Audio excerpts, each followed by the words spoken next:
बोलो सबसे पहला क्या है? After independence India had adopted क्या?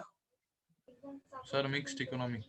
बराबर है, इंडिया ने मिक्स्ड इकोनॉमी अडॉप्ट किया है। Next, the new economic policy approved foreign technology in High priority industries. high priority industries. Number 3, at present the number of industries reserved for public sector has been reduced to कितने हुए? 3, 5, 7, 2?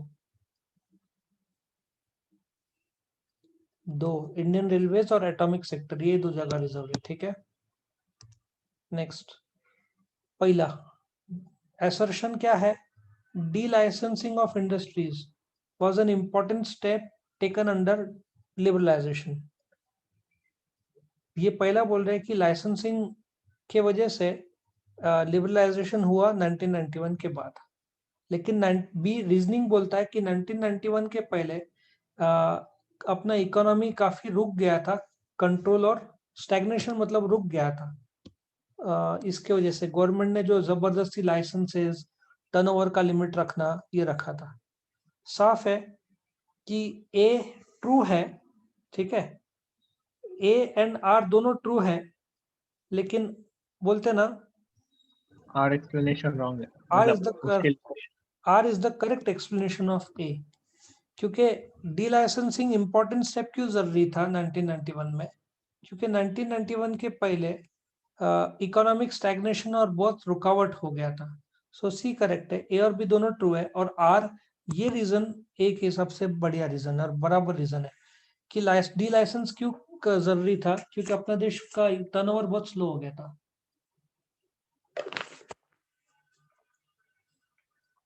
आगे बढ़ते हैं। इन 1991 India faced an acute shortage of foreign exchange reserves, और इसका reason दिया है import quota and tariff led to an increase in the imports. पहली बात ए ट्रू है, इंडिया के पास काफी शॉर्टेज हुआ था, लेकिन बी पूरे तरीके से फॉल्स है। जब तुम इंपोर्ट कोटा और टैरिफ लगाते हो तो इंपोर्ट कम हो जाता है, ये लोग बोल रहे हैं कि इंपोर्ट बढ़ जाता है। सो साफ है कि A is true but R is पूरा फॉल्स। उल्टा, जब इंपोर्ट कोटा, कोटा मतलब क्वांटिटी, टैरिफ मतलब टैक्स, जब तुम बढ़ाते हो तो उससे इंपोर्ट्स घटता है। यहाँ पे उल्टा बोल रहे हैं, इंक्रीज इन इंपोर्ट्स, इसलिए A is true and R is false. Next, post liberalization the sale of domestic goods has increased. B बोल रहे हैं the demand for imported goods has increased due to liberal policy. क्या लगता है तुमको?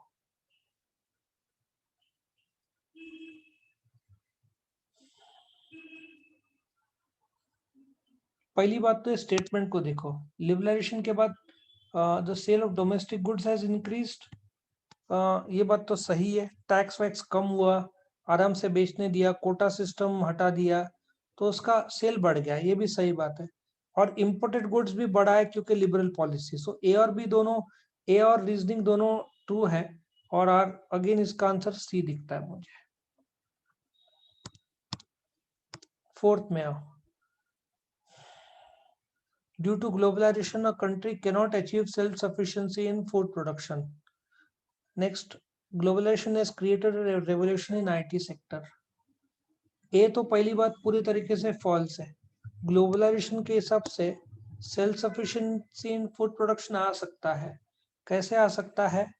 कि जैसे मैंने बताया कि ड्रैगन फ्रूट का जो रॉ मटेरियल है, सीड्स है, वो अपन ने बाहर से मंगाया। हिंग का जो सीड्स है बाहर से मंगाया। जहाँ कमियां हैं वो तुम बाहर से मंगा के पूरा कर सकते हो। तो सेल्फ सफिशिएंसी मतलब हम जितना प्रोड्यूस करते हैं वो भारतीय लोग के लिए पूरा हो जाता है, मतलब वो सफिशिएंट है फॉर द पॉपुलेशन। तो ये लोग बोल रहे हैं ग्लोबलाइजेशन से सेल्फ सफिशिएंसी नहीं आएगा, गलत बात है। सेल्फ सफिशिएंसी आने में उल्टा स्कोप बढ़ जाता है, क्योंकि जैसे मैंने बताया कि गाय भैंसे कम है तो इंपोर्ट करो ताकि मिल्क प्रोडक्शन बढ़े, ठीक है ना। सो ए मुझे बी वाला दिखता है, इसका B is false and R is true, क्योंकि ग्लोबलाइजेशन में आईटी सेक्टर में रिवॉल्यूशन आया है, तो सही बात है। Correct. Find the odd word out.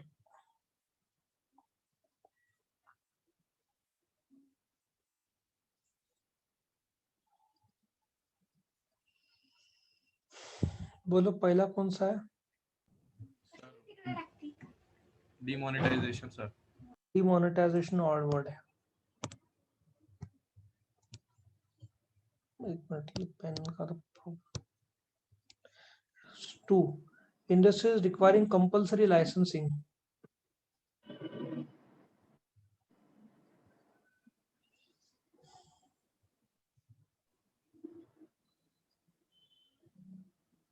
ख्याल में Agro-based. एग्रो बेस्ड इंडस्ट्रीज, उसको जरूरत नहीं है. बाकी डिफेंस, सिगरेट्स और इंडस्ट्रियल एक्सप्लोसिव्स के लिए है. Navratna status companies, SPCL, IOC, ONGC, HPCL. क्या लगता है? देखो लिस्ट और बताओ.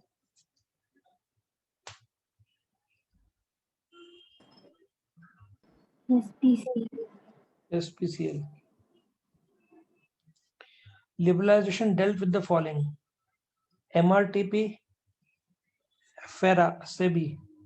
वैसे ये एनटीपीसी कोई एक्ट कायदा नहीं है, एनटीपीसी एक कंपनी है, national thermal power corporation. MRTP act था, monopolistic and restrictive trade practices. FERA foreign exchange regulation act था, एमआरटीपी को बंद कर दिया, FERA को रिप्लेस कर दिया by FEMA.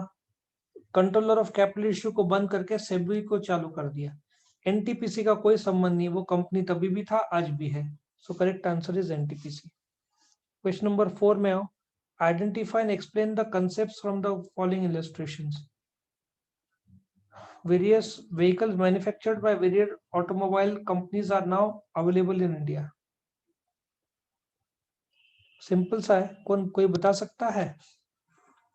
Sir trade liberalisation.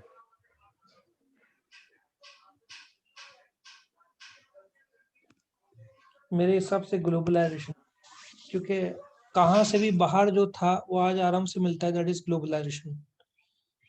Second नंबर कौन बताएगा?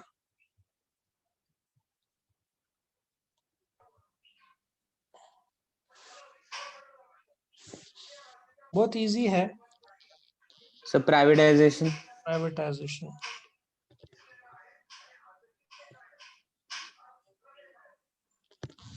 Foreign investments are encouraged on a large scale in the industrial sector. ये liberalization. Liberalisation.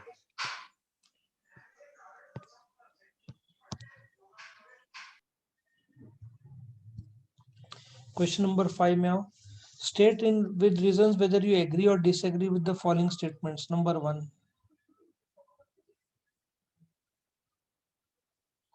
Liberalization has permitted the use of foreign technology. True or false? क्या लगता है? True, sir.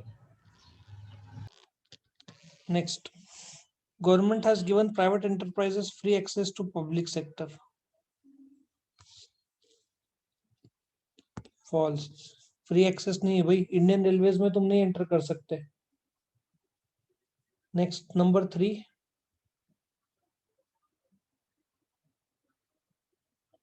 Government has monopoly in insurance sector. The answer is no, no longer. पहले LIC में monopoly था, अभी वो private में आ गया, सो मोनोपोली नहीं है. 4th, national renewable board was done to remove poverty. ये बात सही है, वो एक योगदान देता था, तो वो ट्रू है. What about decision law? Indian Oil Corporation is one of the public sector units among Navaratnas.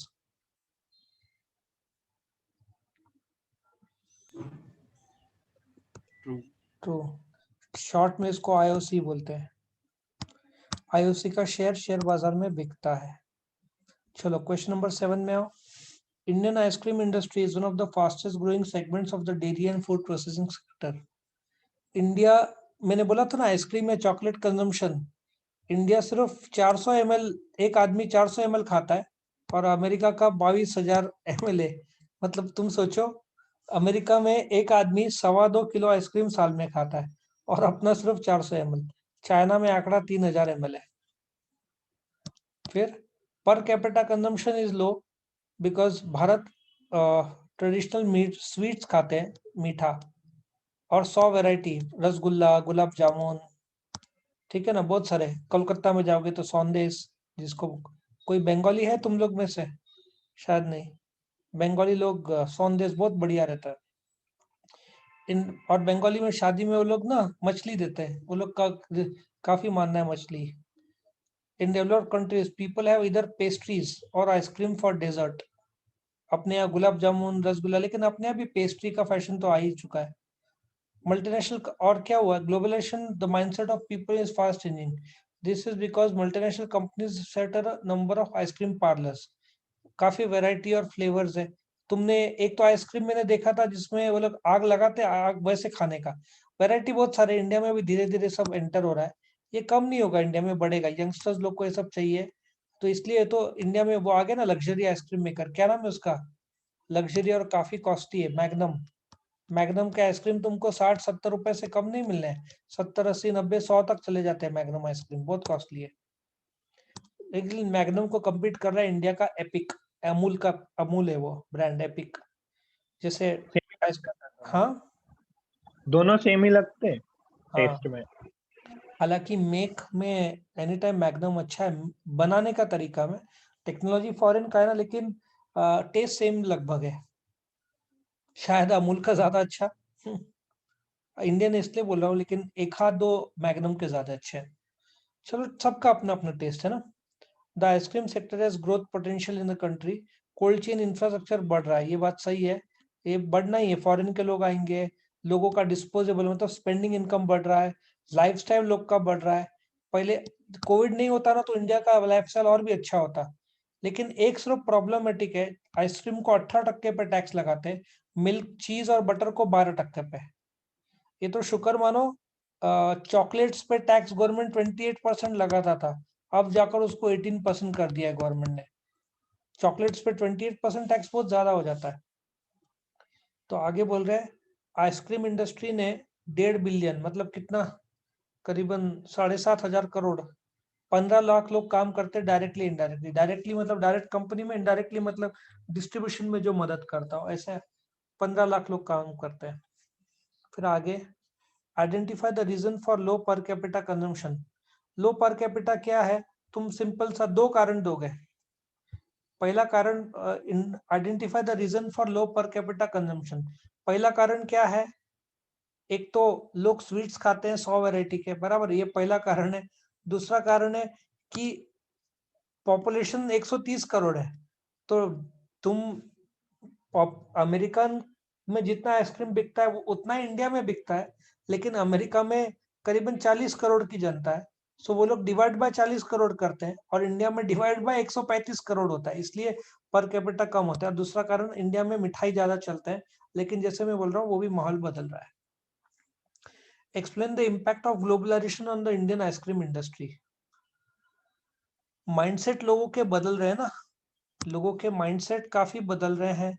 लोग बोलते हैं ना, तुम देखो पहली बार कुछ साल में ऐसा हो रहा है कि जब दिवाली आती है तो लोग पहले क्या पेड़ा देते थे, आजकल कैडबरीज, चॉकलेट्स, वो सब के फैशन आ रहे हैं।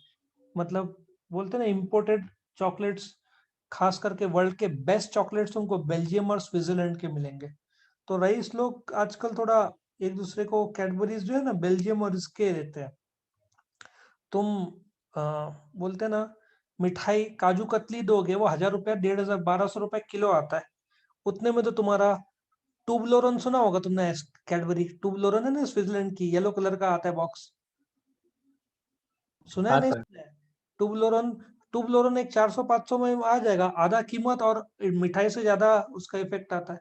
तो थोड़ा फैशन बदल रहा है,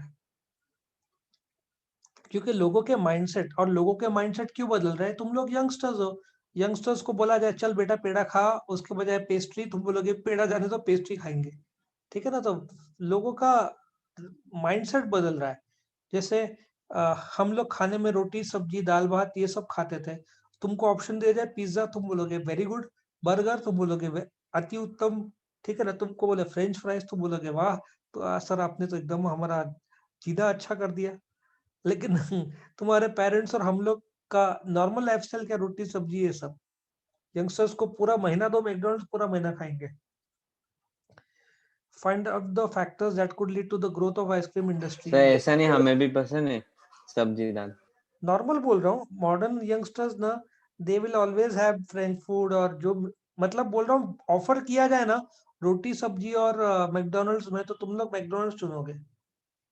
इनफैक्ट मेरे लड़कों के साथ मैं जाता हूँ ना, उन लोग को पिज्जा और क्या बोलते हैं, बर्गर, यही सब, फ्रेंच बोलते हैं ना, फ्रेंच फ्राइज, यही सब चाहिए।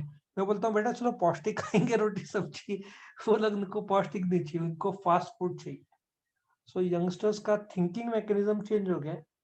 गलत नहीं है बट मॉडर्न है, और कुछ नहीं। तो I am okay with that, उसमें कोई प्रॉब्लम नहीं है। महीने में एक आध 2-3 बार ठीक है, उससे ज्यादा नहीं। Find out the factors that could lead to the growth of ice cream industry in India. पहले तो गवर्नमेंट ने ग्रोथ क्यों हुआ, सबसे इंपॉर्टेंट है लोगों का माइंडसेट बदला। कोल्ड कोल्ड चेन ये काफी बढ़ गया है। इनफैक्ट सोमेश्वर के आगे कोल्ड स्टोरेज वेयरहाउसेस भी है।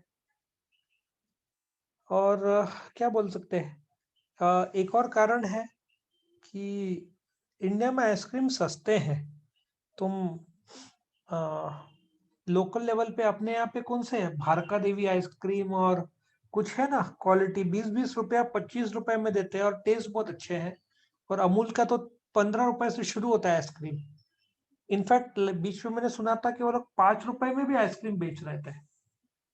हाँ सर, वो एक कप आता है छोटा आता है सा। ना 5 रुपए में। फिर उनका एक कप आता है 10 रुपए में। उनका चोकोबार एक छोटा 15 रुपए का आता है। सो सो इंडिया में वही आइसक्रीम 150-200 का होता मैकडोनल्ड्स और इसकी तरह, तो नहीं ना ब्रांड हुआ रहता। लेकिन 10-5 रुपया से लेकर शुरू होता है, मैग्नम के तो 100-125 तक चले जाते हैं।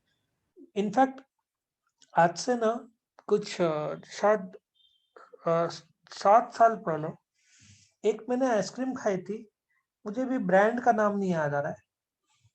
मैं एक दुकान में गया था, उसने बोला टेस्ट करो। कोविड का कोई चक्कर नहीं था, तो मैंने टेस्ट किया। वो इतनी बढ़िया थी, वो मैंने वर्ल्ड में आज तक अरे हाँ, वर्ल्ड में खाया हूं, वो भी बताता हूँ तुमको। तो वो मुझे इतना बढ़िया है। 220 रुपए का एक छोटा सा पैक, उसमें अमूल के तो 4-5 पैक आ गए होते, बट वो एक नंबर की आइसक्रीम थी। लेकिन वर्ल्ड के जो सबसे बेस्ट आइसक्रीम मैंने खाई है ना, मैं गया था दुबई में ग्लोबल विलेज। तुमने वो देखा है, एक यूट्यूब में काफी आता है, एक आदमी ईरान का है, वो देखो बच्चे के सामने घुमाते रहता है, रॉड लंबा सा रहता है, बच्चा लेने जाता है तो कौन हाथ में आ जाता है, वो घुमाता है तो वापस वो आ जाता हाँ है। सर। ऐसा हाँ कॉमेडी सर। हाँ वीडियो सर, देखा है तुमने? ठीक यस है सर। सर। हाँ, तो ये सर। जो ये ईरान का स्टाइल है। और वो आइसक्रीम बनती है ऊंट की, ऊंट के दूध की। तो मैं ग्लोबल विलेज में गया ना, 20 दिरहम का था, मतलब 400 रुपए का एक स्कूप, छोटा सा, जो 400 रुपए में अपने तो फैमिली पैक आ जावे।